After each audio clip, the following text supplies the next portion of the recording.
Some beings in Middle-earth are feared, others are revered. But there is one figure who does not fit into any story of power, war, or destiny. He is not a king, not a warrior, not even a wizard in the way we understand. And yet, he might be the most puzzling, the most unexplainable character Tolkien ever created. His name is Tom Bombadil. He lives in the shadowy edges of the Fellowship of the Ring. A man with a blue coat, yellow boots, and a voice that never stops singing. A figure who rescues Frodo and his friends from certain death, not once, but twice, then vanishes from the story as mysteriously as he arrived. But here's the strange part. The One Ring, the most dangerous artifact in the history of Arda, has no effect on him. Frodo slips it on and disappears. Tom only laughs. He slips the ring on himself, and nothing happens. He is untouched by corruption, immune to temptation, beyond the grasp of Sauron himself. So who or what is Tom Bombadil? Some believe he is a god, the hidden creator of Middle-earth. Others insist he is older than the world itself, a spirit of the land that existed before elves, before men, even before the first sunrise. Tolkien himself, when pressed for an answer, called him an enigma, a deliberate mystery in a world where almost everything else has an explanation. Tonight, we step into that mystery. We will look at who Tom Bombadil is in the story, why he might be the most powerful being in Middle-earth, and why Tolkien chose to leave him unexplained. We'll explore the wildest theories, from godhood to metaphor, and by the end, perhaps we'll understand not the man himself, but the meaning he carries. Because Tom Bombadil is more than a cheerful wanderer in the old forest. He is a puzzle piece that doesn't fit, a question with no answer, and maybe that is exactly why he matters. So let us begin.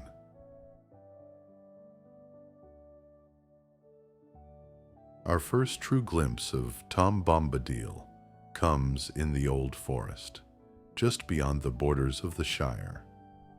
Frodo and his companions, Sam, Merry, and Pippin, are still new to the dangers outside their home.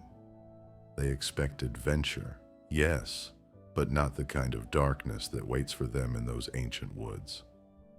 The old forest is alive in a way that feels hostile. The trees seem to whisper, to lean in close, to trap the hobbits in paths of their own design. And then there is the willow. Old Man Willow is no ordinary tree.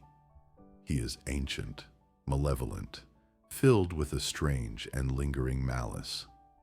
The hobbits are lured to rest beneath his branches, where he suddenly strikes, swallowing Merry and Pippin into his trunk, trapping Frodo, and leaving them moments from death.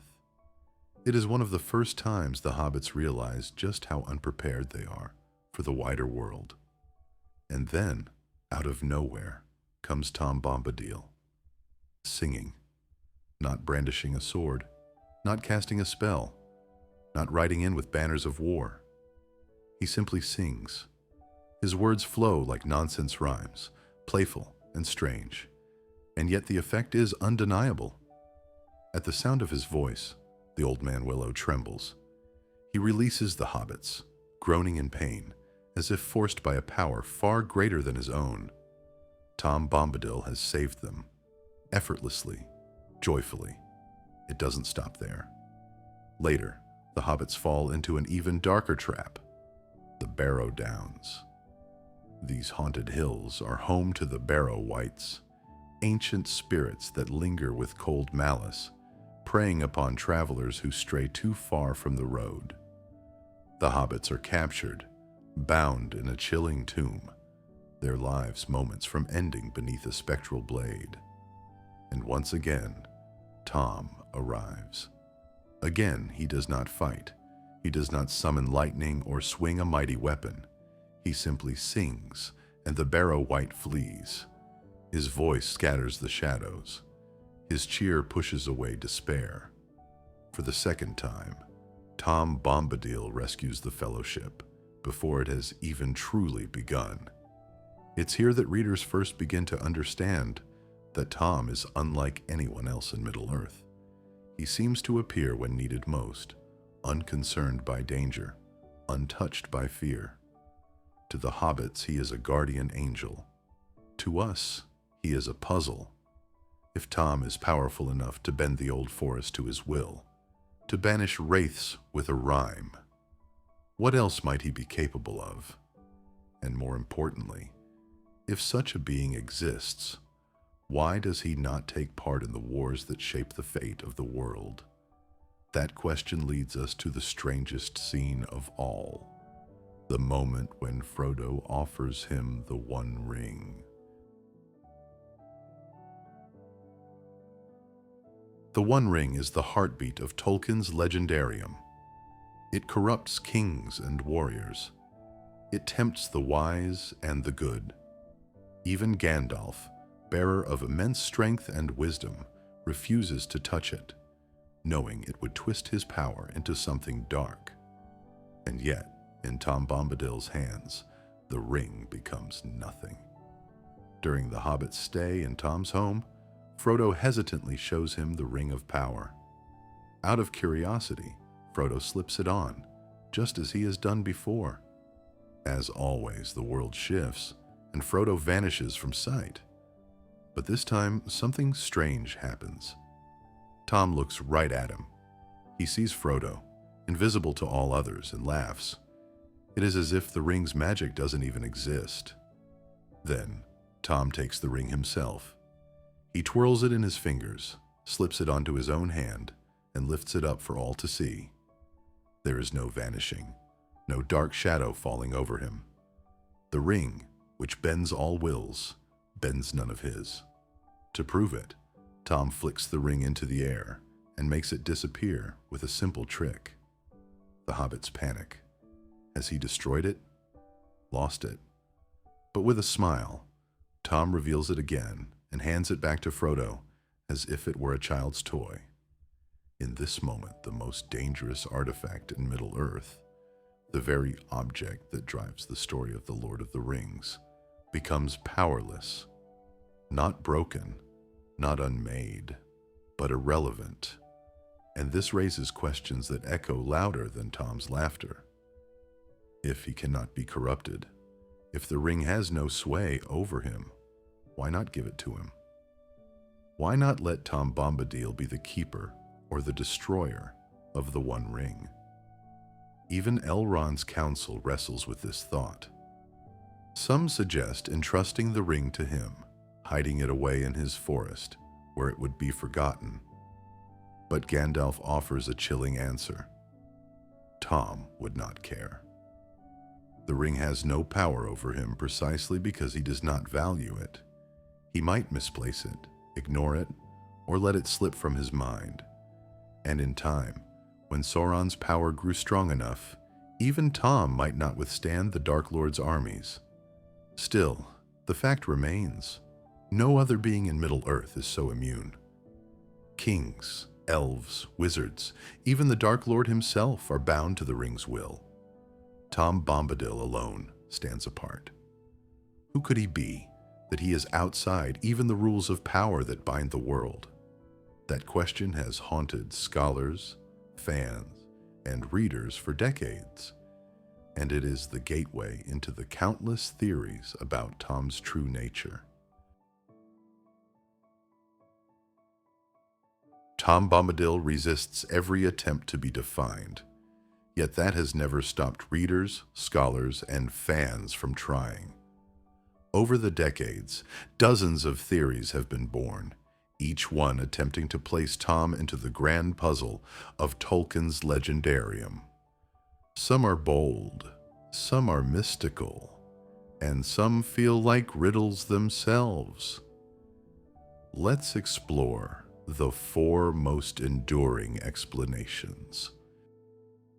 Tom as Eru Ilúvatar. Some claim Tom Bombadil is none other than Eru Ilúvatar, the supreme creator of Middle-earth. Eru exists outside time, the origin of all music that shaped the world. If Tom truly were a Iluvatar, it would explain his immunity to the ring, because he is above all creation. He cannot be bent by it, for it is merely a fragment of the world he designed.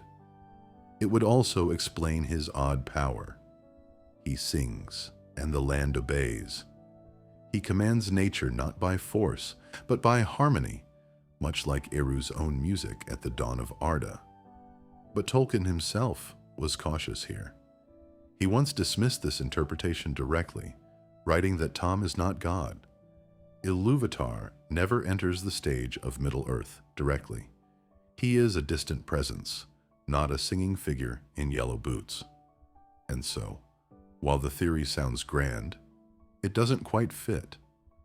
If Tom is not the supreme deity, then what is he?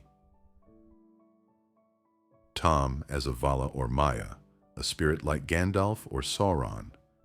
A more grounded theory places Tom among the Ainur, the angelic spirits who entered the world at its creation.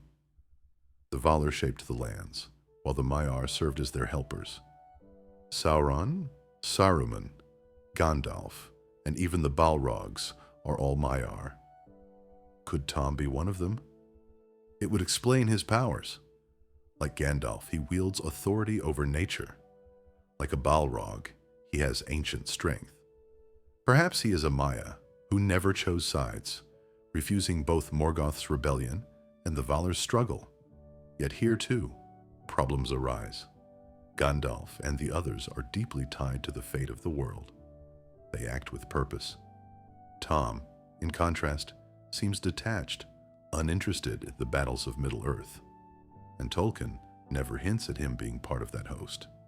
If he is a Maya, he is unlike any other, a spirit who sings and plays while the rest of creation wages endless war.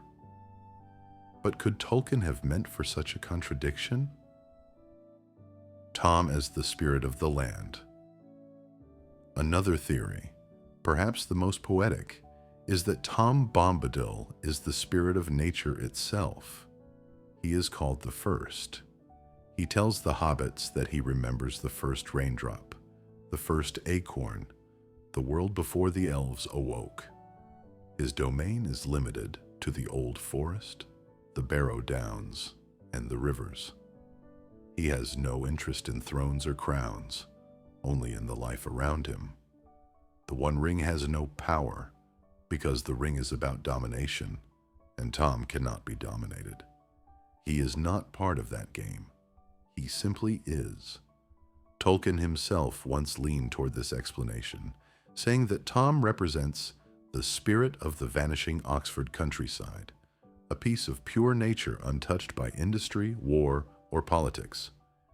But then, if he is merely the land personified, why does he wield such incredible authority? Why do even the darkest spirits flee from his presence? Tom as a metaphor, a deliberate enigma. Finally, some believe Tom Bombadil is not meant to be explained at all. He is a deliberate question mark. Tolkien once said Tom was included because he simply loved the character. Tom had existed in Tolkien's poems years before The Lord of the Rings, when he needed a figure to represent joy, innocence, and resistance to power. He placed Tom into the story, knowing he would never quite fit. In this sense, Tom is less a character and more an idea. He is the embodiment of pure freedom. He lives in the present, untouched by past or future, unbothered by war. He is a reminder that not everything in Middle-earth is about conquest or destiny. Tolkien wrote, "Tom is not an important person, except as a reminder that power is not everything." That might be the most telling clue of all. Tom is there to show us that in a story defined by rings, thrones, and swords, there can still be something outside the struggle, something that resists all explanation. Each of these theories tries to fit Tom into a box: God, angel, spirit, metaphor. but none of them truly capture him. Each answer leaves new questions behind, and perhaps the only way forward is to turn to Tolkien himself. What did the author say when asked about this most mysterious of his creations?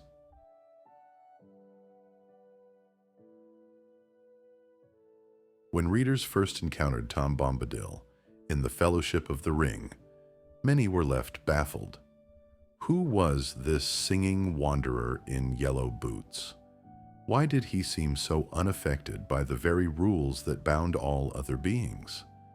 Naturally, fans wrote to Tolkien himself, hoping for clarity. And Tolkien, always thoughtful but rarely direct, gave answers that only deepened the mystery. In one of his letters, he described Tom as an intentional enigma. That choice of words is crucial. Tom was not a puzzle Tolkien forgot to solve, nor a detail left unpolished. He was meant to be mysterious. A question with no answer. Tolkien explained that Tom represents something beyond the struggle for power. In a world where every character is pulled into the orbit of the ring, tempted, twisted, corrupted, Tom is the exception. He exists outside that cycle. He cannot be bought, corrupted, or tempted because he simply does not care. In fact, Tolkien once admitted that if the ring were given to Tom, he would not use it, nor even notice it. He might set it aside and forget it completely. Not because he is careless, but because the ring's promise of domination means nothing to him. He is immune, not through strength of will, but through indifference. But that very indifference is why Tom could never be the savior of Middle-earth. Gandalf himself warns that Tom would not understand the need to destroy the ring. He might shelter it, yes, but he would never guard it. And when Sauron's power grew too strong, even Tom could not withstand the Dark Lord's armies. So what, then, is his purpose? Tolkien's clearest answer comes in a quiet reflection. He said Tom was not important to the narrative in the way Aragorn, Frodo, or Gandalf are, but he was important as a reminder, a sign that power is not everything. In Tolkien's own words, Tom is not an important person, at least not in the sense of power. He is a reminder that the oldest and simplest things remain, even when the great ones fall. That statement changes how we see him. Tom Bombadil is not a missing piece of lore we are meant to decode. He is a boundary marker, a symbol of what lies outside the epic struggle between light and darkness. He exists to show that some things in the world are untouched by ambition or despair. And maybe that is why Tolkien never gave us a straight answer. Because if he had, the spell would be broken. If Tom could be reduced to a line in a family tree, or a name in the ranks of the valor, he would no longer be the enigma. He would simply be another entry in the vast lore of Middle-earth. But instead, Tolkien left him as a question. A figure who doesn't fit, who cannot be categorized. A singing voice echoing in the forest, reminding us that not every mystery is meant to be solved. And so, Tom Bombadil remains exactly what Tolkien wanted him to be. A riddle in plain sight. At the heart of the mystery, Tom Bombadil may not be about power at all. He may be about meaning. Think of the world Tolkien built. Every story in The Lord of the Rings revolves around struggle. The elves fight to preserve their fading glory. Men fight for thrones and kingdoms. Sauron fights for domination, Gandalf for resistance. Even the hobbits, small as they are pulled into the cosmic battle between good and evil. But Tom stands apart. He is untouched, uninterested, unconcerned with crowns, wars, or victories. This has led many to believe that Tom represents something deeper, a philosophy hidden inside Tolkien's world. Perhaps he is the embodiment of living at the present. Unlike every other character, Tom does not brood on the past or fear the future.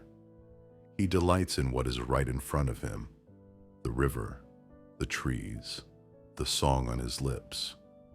The ring cannot tempt him because the ring offers control over tomorrow. Tom only cares about now. Others see him as a symbol of freedom. While men, elves, and wizards are all bound by duty, destiny, or desire, Tom is free. Free from ambition, free from fear, free from the endless cycle of power. He shows us that true strength might not be domination, but detachment. And some believe he represents nature itself. Pure, uncorrupted, older than industry, older than war. Tolkien, who cherished the English countryside, may have placed Tom in his story as a reminder. The world is more than battles and empires. There are fields and forests that endure long after kings fall. In this sense, Tom Bombadil is a kind of mirror. To the hobbits, he is joy and safety. To the Council of Elrond, he is a dangerous irrelevance. To us, he is a riddle. Maybe that is his true purpose, to remind us that even in a world of destiny, there are mysteries that cannot be explained. So who is Tom Bombadil? A god? A spirit? A Maya in disguise? Or simply a wandering singer with yellow boots and a heart untouched by darkness? The truth is, Tolkien never gave us a final answer, and that may be the point. Tom Bombadil is not a riddle to be solved, but a reminder that not all riddles have solutions. In a world where every character is bound by destiny, Tom is free. Where others are consumed by power, Tom is content. Where the ring tempts all, Tom laughs. He is the gap in the pattern, the line in the song that doesn't rhyme. And yet, without him, the story would be less. For he reminds us that power is not the only measure of worth, that life is more than wars and thrones, that joy, presence, and freedom can exist even in the darkest of worlds. Perhaps that is why Tom endures, not because we know what he is, but because we do not. And maybe, just maybe, that is Tolkien's greatest gift to us: the permission to live with mystery, to accept that some questions do not need answers, some songs do not need endings.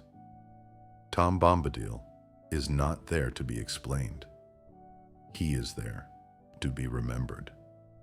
If you enjoyed wandering through the hidden paths of Middle-earth, join me again for more forgotten lore and untold stories.